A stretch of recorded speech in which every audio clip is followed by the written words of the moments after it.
Welcome to Maths Pro. Today we are looking at equivalent fractions. So when we say equivalent fractions, what we mean is finding a fraction that is equal. In other words, the fractions have the same value, even if they look different. Let's start with the fraction 1/2. If I am asked to find an equivalent fraction to 1/2, all I need to do is find another fraction that still makes a half.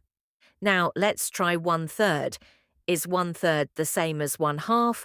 No, it's too small. What about 2/3? That's too big. So this tells us that fractions with a denominator of 3 will not be equivalent to 1/2. Let's try quarters instead.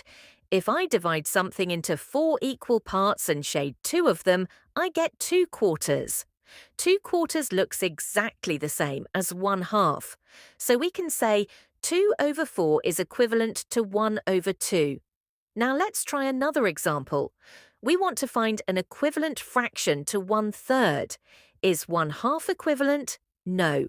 Is 1/4 equivalent? No. Quarters don't work here. Let's try sixths. If we take 2/6, that gives us the same amount as 1/3. So 2/6 is equivalent to 1/3. Now let's look at this without using the visual models.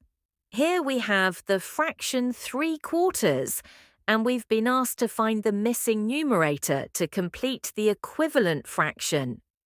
The first thing I always do is look at the denominator.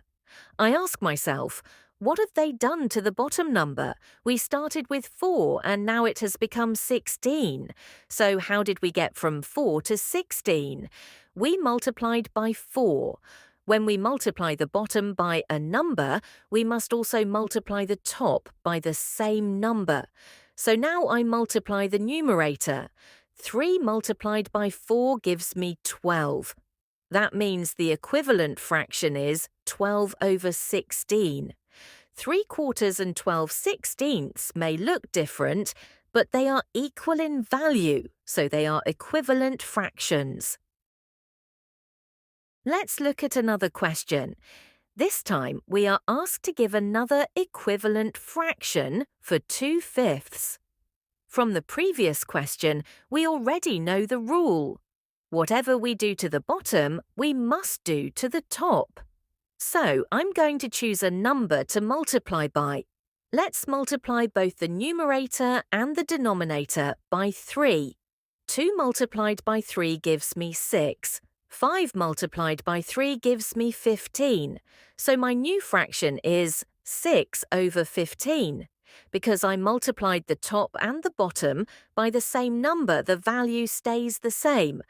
That means 6/15 is equivalent to 2/5.